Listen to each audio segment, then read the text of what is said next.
네, 오늘 사도신경에서 하늘에 오르사 하나님 우편에 앉아 계시다가 선자와 죽은 자를 심판하러 오시리라 하는 구절에 대한 질문과 또 우리의 고백의 내용입니다. 세부적인 표현들이 갖는 각각의 의미가 무엇인지 한번 같이 나누어 보도록 하겠습니다. 우리 가지신 교재 있으시면 50번인데요. 50번 문제를 같이 한번 읽어보겠습니다. 시작.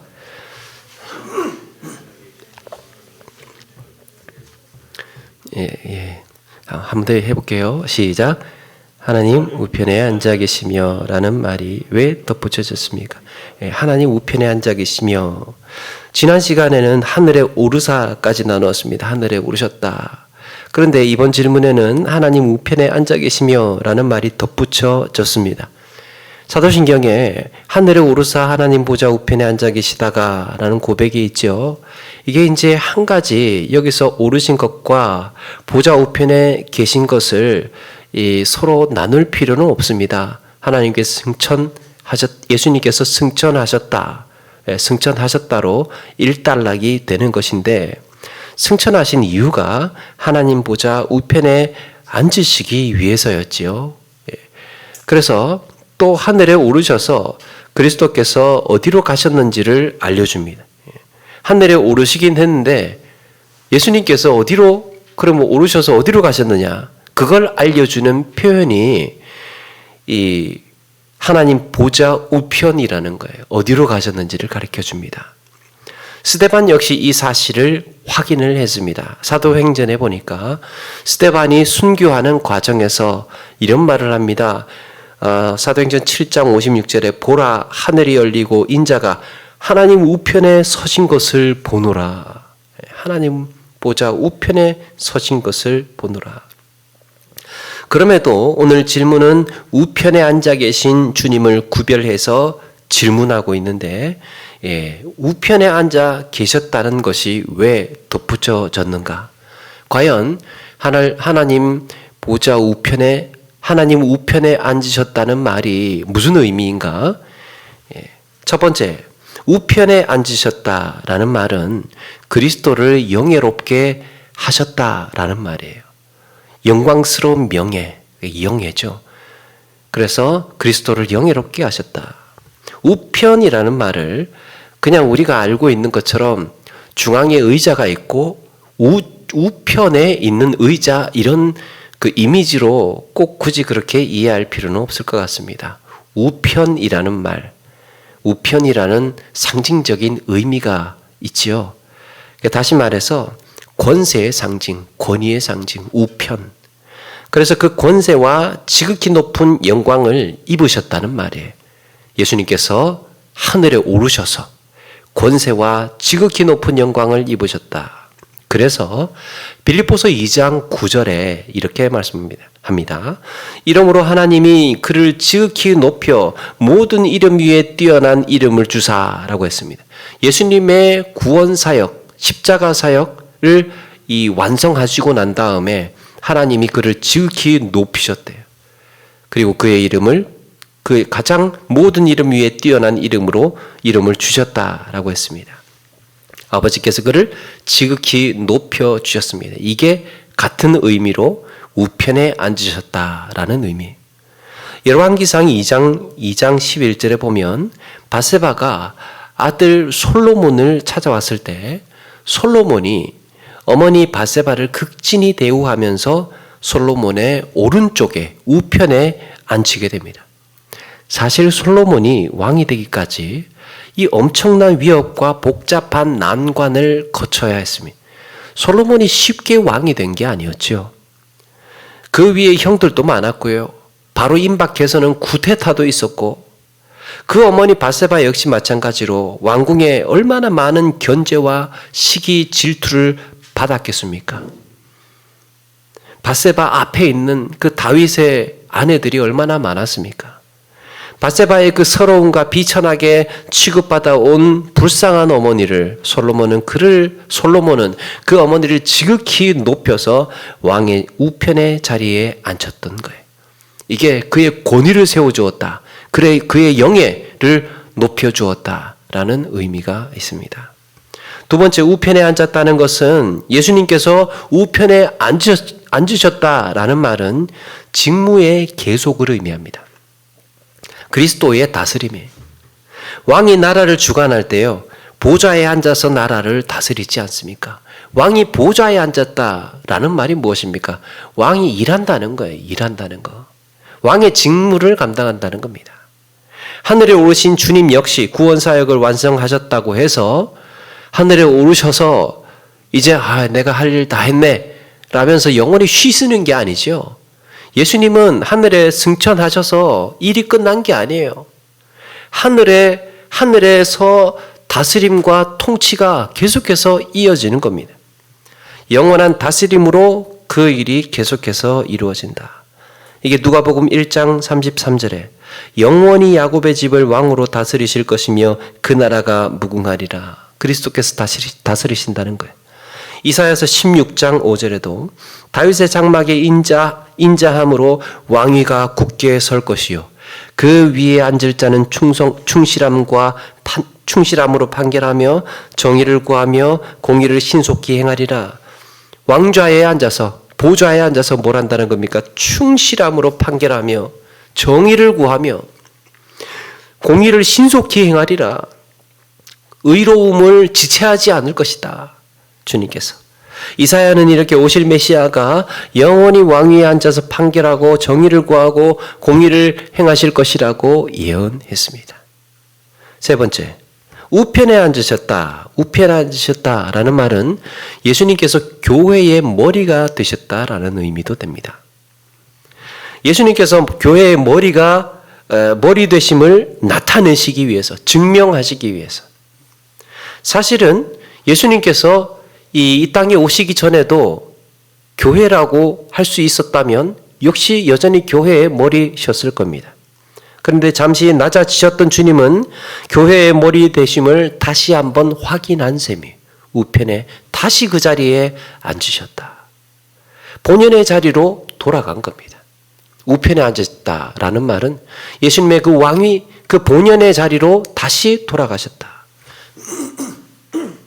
골로새서 1장 18절에 그는 몸인 교회의 머리시라 그랬습니다. 그가 근본이래요. 근본. 죽은 자들 가운데 먼저 나신 이시니 이는 친히 만물의 으뜸이 되려 하심이요. 으뜸이 어떻게 되었습니까? 보좌 우편에 앉음으로 인하여서 확인이 된 거예요.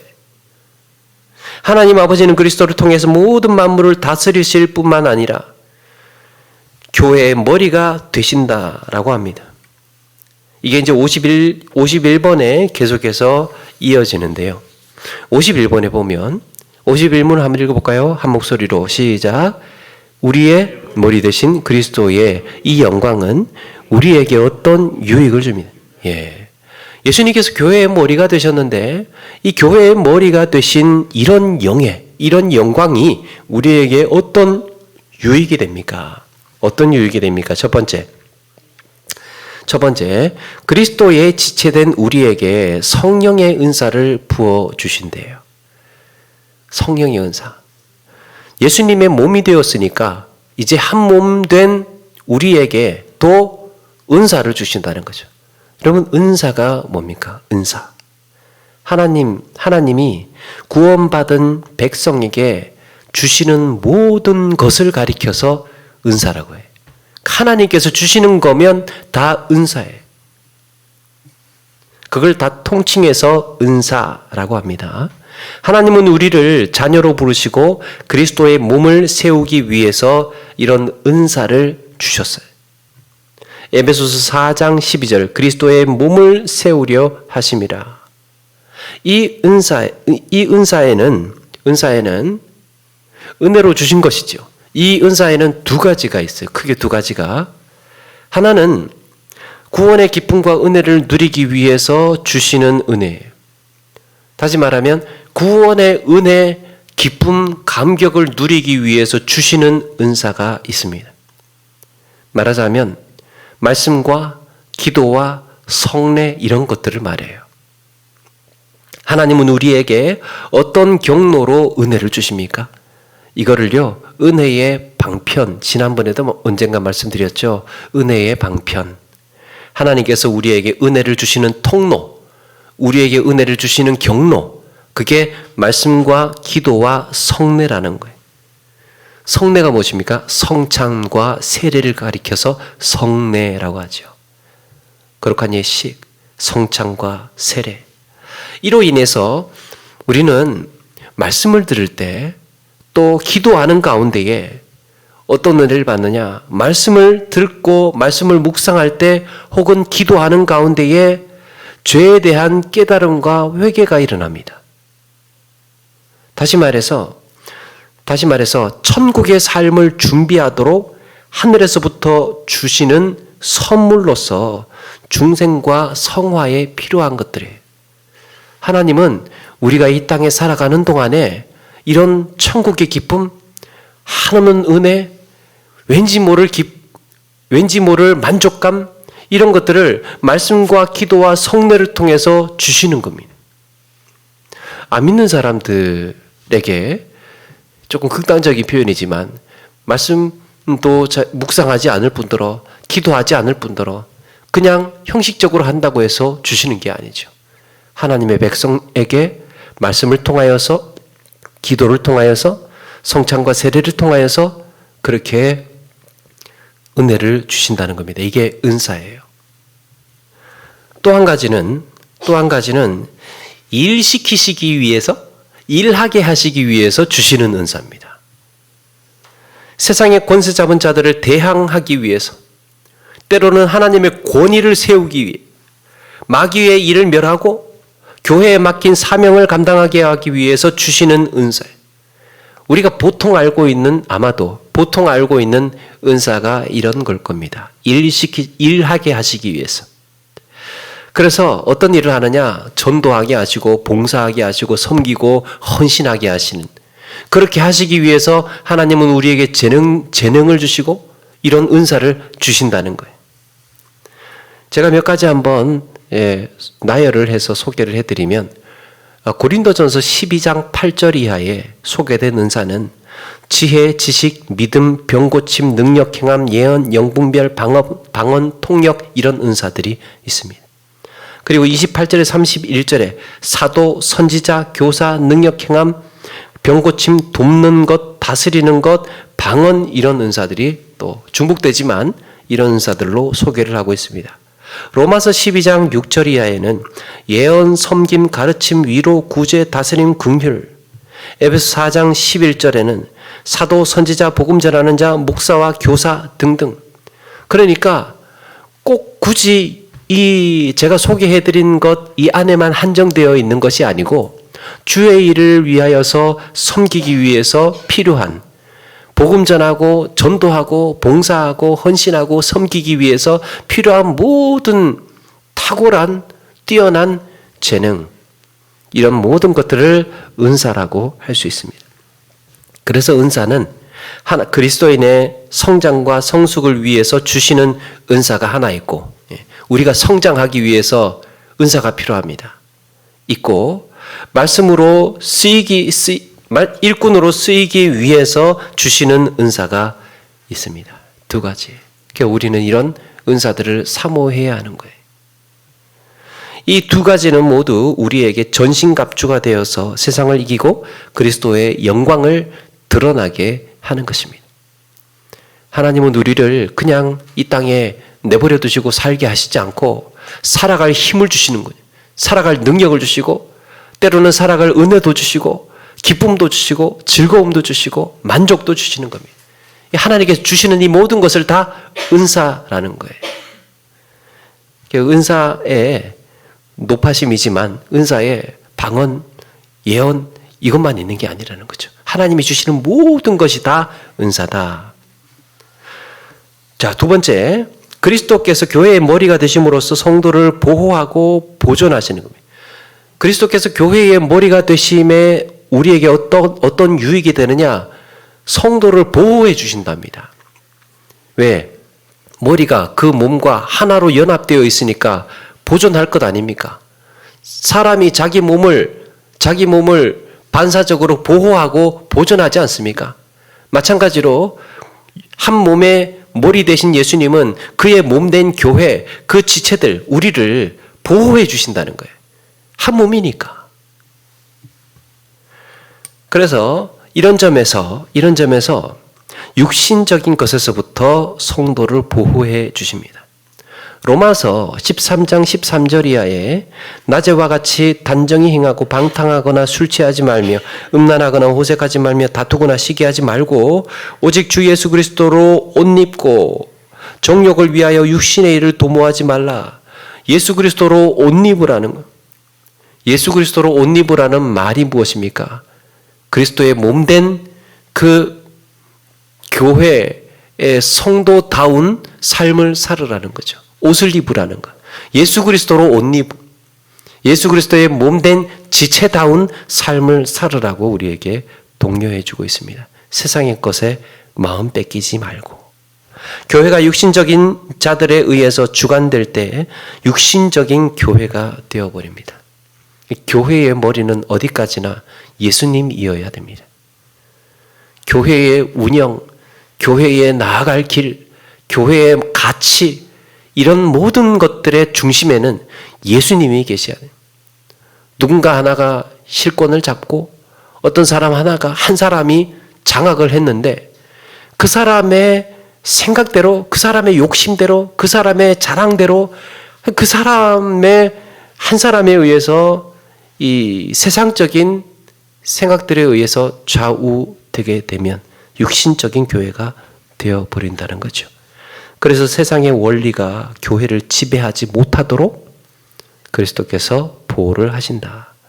또 하나는 그리스도께서는 세상의 핍박과 억압으로부터 교회를 구별하고 보호하시는 거예요.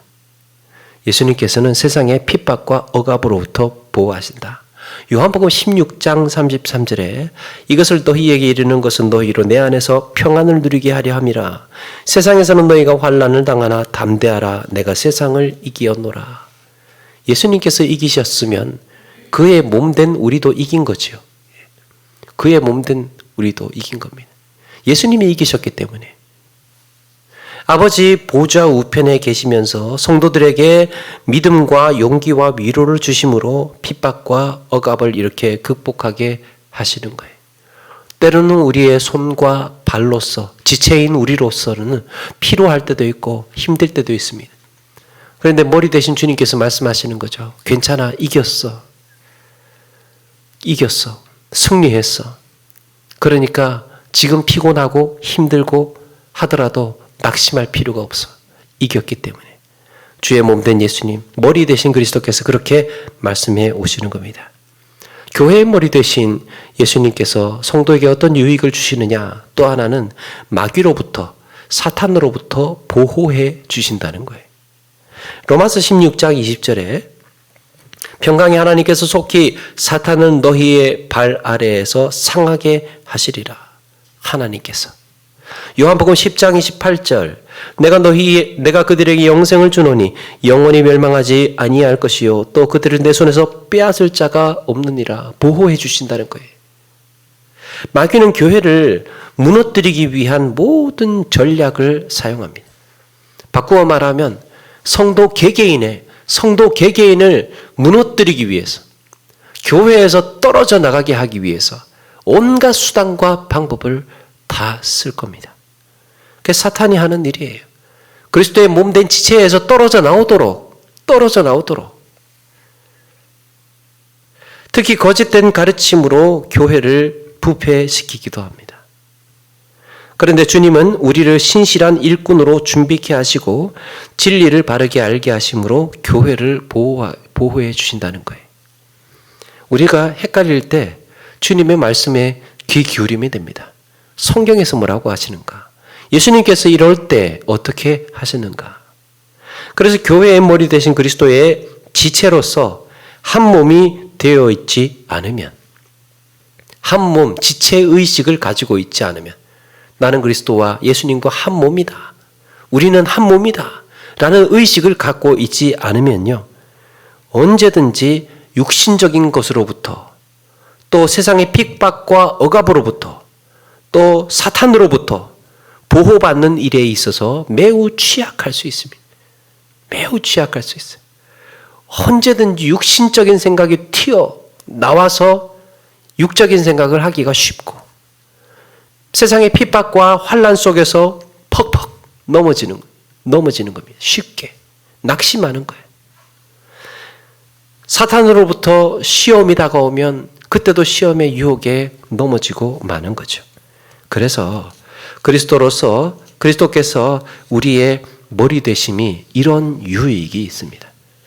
그래서 우리는 예수님의 몸된 교회라는 이런 지체의식을 늘 가지고 있어야 됩니다. 우리가 사는 중요한 가치 중에 하나예요. 세 번째는 52번 같이 한번 읽어볼게요. 시작. 그리스도께서 살아있는 자와 죽은 자를 심판하러 오실 것을 당신에게 어떤 위로를 줍니까? 우리 주님께서 우편에 앉아 계시다가 어떻게 한다고요? 살아있는 자와 죽은 자를 심판하러 오신답니다. 그리스도께서 구름 타고 오시는 것을 모든 사람의 눈으로 볼 것이고, 성경은 주님이 다시 오심이 가까웠음을 알리는 여러 가지 징조들을 우리에게 알려줬죠. 그게 불법의 이 증거들입니다. 불법이 이 땅 가운데 증가하고 적그리스도가 나타나고 또 전쟁의 소문이 있을 것이고, 곳곳마다 지진이 일어나고 천재지변이 일어나고 교회에 대한 심한 핍박이 있을 것이고, 세상이 교회를 업신여기고 멸시하게 될 것, 그리고 모든 민족에게 복음이 전파될 것, 이런 것들이 징조예요. 그런데 주님께서 다시 오실 때 우리는 두 단어에 주목을 해야 됩니다. 종말의 때, 심판의 때를 생각을 하면요, 두 단어를 참 의식하는 것이 중요할 것 같습니다. 그게 뭐냐? 하나는 드러남이고 또 하나는 분리예요. 드러남과 분리. 주님은 마지막 때에 드러내시고 분리하시기 위해서 오십니다. 먼저 그리스도께서는 세상의 모든 사람 앞에 자신을 드러내실 거예요. 예수님 자신을 드러내실 겁니다. 지금까지는 말씀으로만 믿었어요. 지금까지는 증거로만 믿었습니다. 눈으로 보지 못하고 듣지 못했어요. 그러나 마지막 때 심판날이 오면 예수님은 온 천하 만국민을 향하여서 자기 자신을 드러내실 거예요. 정말에 마지막 그 가장 큰 사인, 주님이 나타나시는. 감추어진 것들이, 여러분, 감추어진 것들이 드러난다는 게 무슨 의미일까? 우리는 살면서 참 여러 가지 것들이 감추어져 있어요. 그렇지 않습니까? 드러내고 싶지 않은 과거, 또 사연, 또 나의 연약함, 이런 모든 비밀, 이런 것들이 다 감추어져 있습니다. 내가 잘못한 것까지도 감추어져 있습니다. 그런데 그 감추어진 것들이 드러난다는 게 무슨 의미일까? 드러나면 간과할 수가 없게 됩니다. 드러나면. 그래서 드러나고 나면 평가받거나 심판을 받아야 됩니다. 이거는 이렇고 저거는 저렇다라고 평가받거나 심판받아야 해요. 따라서 그때는 범죄한 천사들도 드러나기 때문에, 그 범죄들이 드러나기 때문에 천사들조차도 심판을 받게 될 것이고, 베드로후서 2장 4절, 죽은 자들도 다시 살아나서 심판대 앞에 서게 될 겁니다. 땅속에 묻혀있는 모든 영혼들이 다 드러나서 판결을 받을 겁니다. 이게 드러남이에요. 종말의 특징, 드러난다. 다 드러난다. 고린도후서 5장 10절에 이는 우리가 다 반드시 그리스도의 심판대 앞에 나타나게 돼요. 각각 선악간에 그 몸으로 행한 것을 따라 받으려 함이라. 행한 것들 그대로 받게 된다는 거예요. 드러나서. 여기에 심판의 원칙이 있지요. 이방인들에게는 어떤 원칙이, 어떤 잣대가, 잣대보다는 원칙이라고 하겠습니다. 어떤 원칙이 이 저쪽에 되느냐? 이방인들, 그러니까 복음을 들어보지 못한 이 사람들은 양심의 법에 의해서 판단이 될 겁니다. 양심의 법에 의해서. 유대인들은 율법이지요. 율법에 의해서 판단이 되고, 또 명목상의 그리스도인들이 있습니다. 들었어요. 들은 사람들, 복음을 전해 들은 사람들, 혹은 내가 그리스도인이라고만 하고 세상적으로 사는 사람들. 그 사람들은 복음에 의해서, 전해진 복음에 의해서, 증거된 복음에 의해서 심판받게 될 것입니다. 따라서 하나님의 공의가 온 천하에 드러나게 될 것이며, 무엇이 옳은지 무엇이 아닌지가 온 천하에 다 드러나게 될 것이며, 하나님의 백성들의 자비의 행위들이 드러나게 될 것입니다. 지금까지는 그리스도인들의 삶이 감추어져 있었습니다. 어떤 선행을 하였는지, 어떻게 그들이 눈물 흘리며 기도하였는지, 어떻게 치열하게 복음을 증거하였는지, 어떻게 열심으로 기도하였는지, 어떻게 말씀 앞에 무릎 꿇고 이 순종하면서 살려고 몸부림을 쳤는지 지금은 다 보여지지 않습니다. 그런데 그때가 되면 그게 다 드러난다는 거예요. 껍데기도 드러나고 쭉정이도 드러나고 그냥 저냥 살았던 그들의 삶도 드러날 것이고, 다 자기들의 삶이 드러날 것입니다. 누가 어떻게 누군가를 도왔고 어떻게 내면의 명예로운 인생을 살았는지가 다 보여진다. 경건치 아니한 자들의 악한 행위에 대해서도 드러날 것입니다. 잘 살았습니다. 예수 믿고 신실하게 사는 것처럼 보였습니다. 그러나 그들의 감추어졌던 악한 행위들이 드러난다는 겁니다. 무섭지 않습니까? 그들이 마땅히 해야 할 의무를 행하지 않은 것과, 보고도 못 본 척한 것과, 당연히 해야 할 일에 대해서 하지 않은 것과, 이런 행위로 지은 죄, 그리고 생각으로 지은 죄까지도 다 드러나게 될 것이다. 이렇게 다 드러난다는 거예요. 드러나면 그 다음에는 어떻게 되는 건가? 분리가 된다는 거예요. 분리. 저는 분리라는 말이 나오면 그 병아리 팔던 아저씨 생각이 납니다. 초등학교 옛날에 초등학교 앞에서 이렇게 그 라면 박스 갖다 놓고 요쪽에 병아리 있고 요쪽에 병아리 있고 그러잖아요.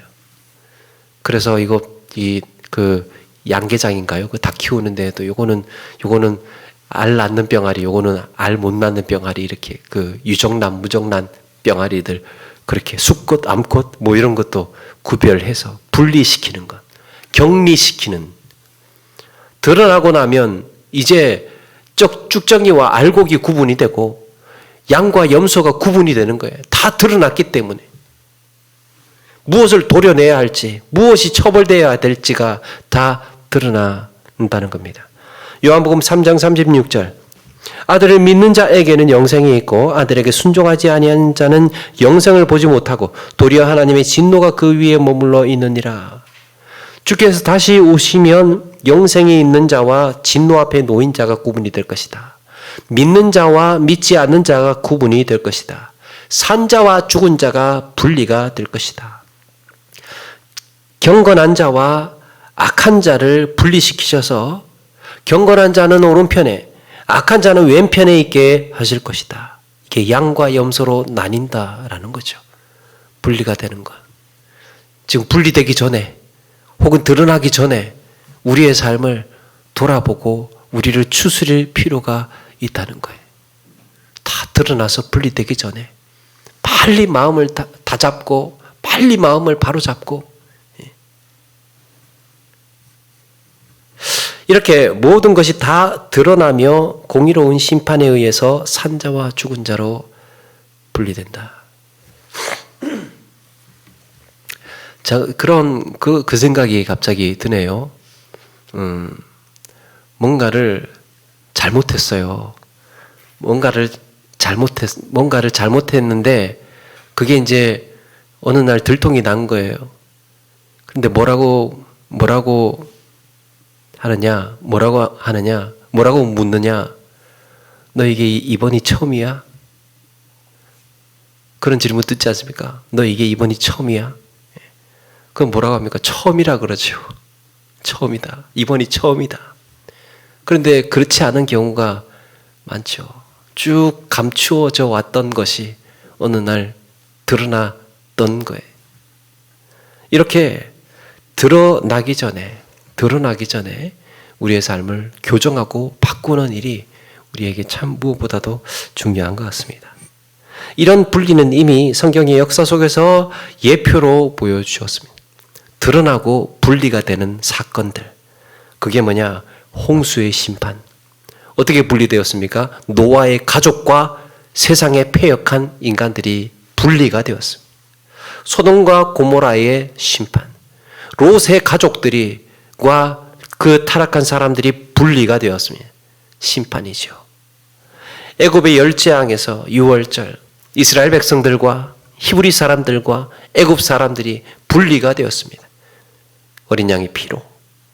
이런 것들이 분리가 된다는 것이 예예요. 그래서 성경을 볼 때 참 이것도 좋은 하나의 시선인 것 같아요. 하나의 안경이 되는 것 같습니다. 감추어졌다가 드러나는 것이 어떤 것인가. 또 분리가 되는 상황이 또 어떻게 분리가 되는가. 이런 것들을 한번 주목해 보면 굉장히 많은 메시지 또 이런 것들을 얻을 수 있을 것 같습니다. 그래서 심판에 대한 예상치 못했던 악한 자들에게는 끔찍하고 이런 것들이 다 무서운 일이 될 겁니다. 그러나 동시에 우리에게는 위로의 날이 될 겁니다. 위로의 날이 될 줄로 믿습니다. 비록 교회가 지금 세상에서 핍박을 받고 비방과 멸시를 받는다 할지라도 성도들은 그럴수록 핍박과 비방과 멸시를 받으면 받을수록 이게 뭔가 역반응이 일어나는 게 있어요. 교회가 예수 믿는 자들이 핍박과 멸시와 비방을 받으면 받을수록 어떤 현상이 일어나느냐? 성도들은요, 마지막 날을 주님 다시 오실 날을 고대하게 됩니다. 삶이 고통스럽고 시련 속에 놓여지면 놓여질수록 우리는 어떤 것을 사모하느냐? 주님 빨리 오십시오. 주님 빨리 오십시오라가 사모하게 되는 겁니다. 유대인들이 메시아의 오심을 간절히 사모했습니다. 이걸 구약 시대에 예수님 오시기 직전에 메시아 대망사상이라고 합니다. 메시아님을 그리스도를 크게 기다리는 것, 크게 간절히 사모하고 바라는 이스라엘 백성들의 사상. 마찬가지로 우리 역시 주님이 다시 오심을 사모하는 거예요. 그래서 계시록의 마지막에 사도 요한은 초대교회의 모든 고난과 시련들 속에서 사도 요한이 계시록에 예언할 그 당시가 얼마나 초대교회 그리스도인들이 고난을 받고 시련을 당하던 때였습니까? 그러니까 사도 요한이 이렇게 고백을 하죠. 계시록을 마치면서 아멘 주여 오시옵소서. 주께서 다시 오실 그때가 되면 그동안 세상에서 맞다고 믿었던 것들이 다 허상임이 밝혀질 것입니다. 그때는 맞고 지금은 틀린 것으로 판명이 난다는 거예요. 우리의 상식, 세상의 상식은 지금은 맞다고 인정이 되고 사람들이 다 그렇게 살아가지만 주님께서 다시 오시게 되면 이 모든 어그러진 우리의 생각과 상식과 세상의 사상들이 다 바로잡아질 거라는 거예요.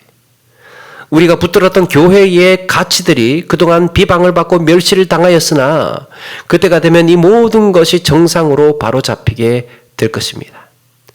만약 그렇지 않다면 바울이 뭐라고 합니까? 우리가 가장 불쌍한 자라고 가장 불쌍한 자다.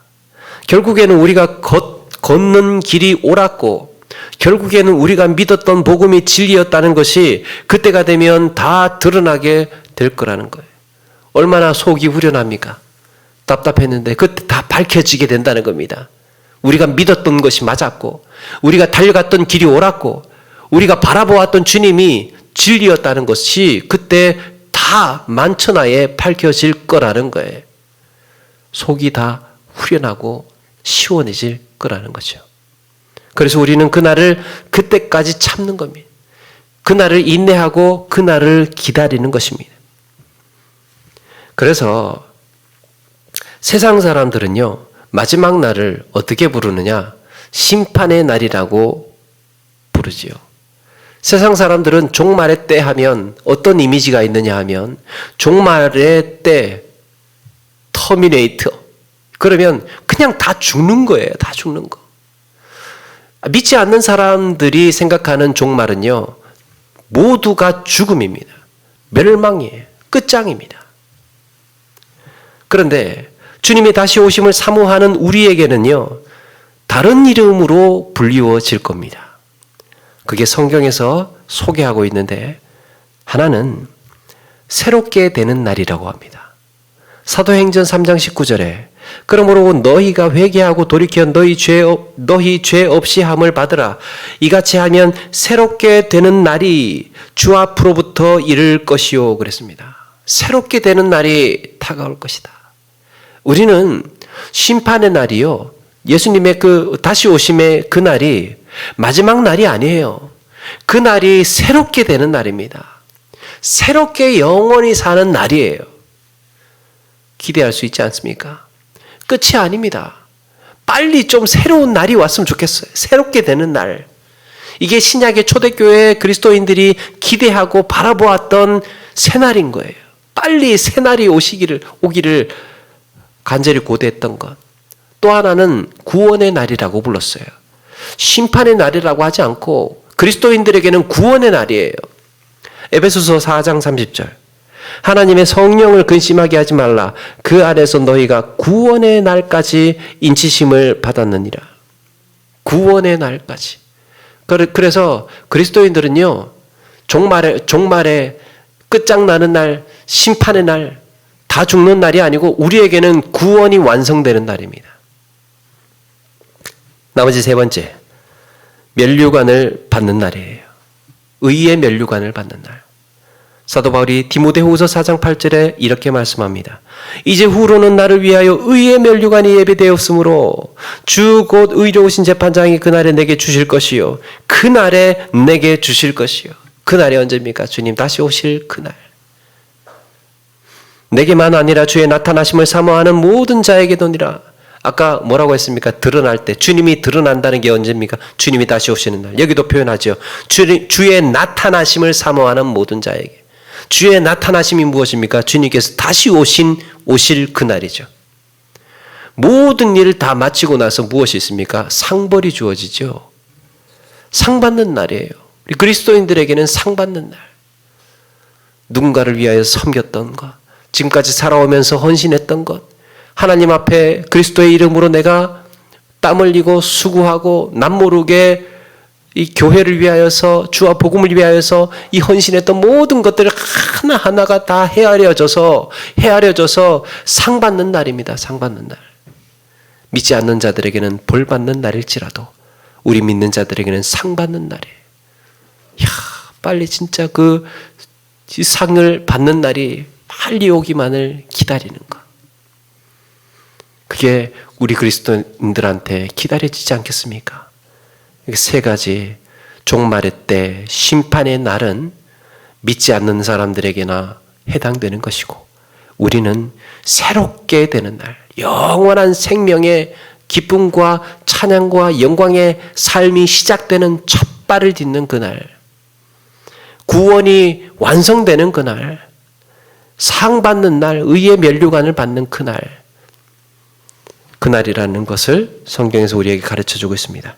따라서 우리는 크고 두려운 심판의 날이 아니라 모든 것이 새롭게 되는 날이고 온전히 구원받는 날이고 의의 면류관을 받는 날이라고 신약 성경에서 우리에게 마지막 때가 언제인지를 가르쳐주고 있습니다. 그래서 계시록 21장 4절에 이렇게 증언하고 있습니다. 모든 눈물을 그 눈에서 닦아주시니 다시는 사망이 없고 애통하는 것이나 곡하는 것이나 아픈 것이 다시 있지 아니하리니 처음 것들이 다 지나갔음이로라. 이제 새날이 시작이 되면 사망도 없고 슬픈 날도 없고 곡할 일도 없고 몸 아플 일도 없고 이 모든 처음 것들은 다 지나가고 이제 영원한 생명을 살게 될 거라고 성경에서 가르쳐주고 있습니다. 이 사실이 주님 다시 오심, 산자와 죽은 자를 심판하러 오심이 우리에게 위로가 되는 이유예요. 그날은 우리에게 위로의 날, 기쁨과 환희의 날, 영광의 날이 될 줄로 믿습니다. 그러므로 우리는 이 날을 기대하며 바라보아야 할 줄로 믿습니다.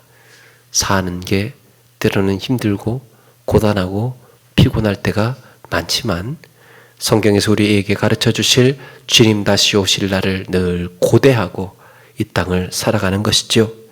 신부가 신랑을 기다리는 것처럼 아멘 주 예수여 오시옵소서 이런 마라나타의 기도가 끊이지를 않고 우리가 사는 날 동안 간절히 사모하며 늘 기대하며 살아가시는 우리 모두가 되시기를 주의 이름으로 축원합니다.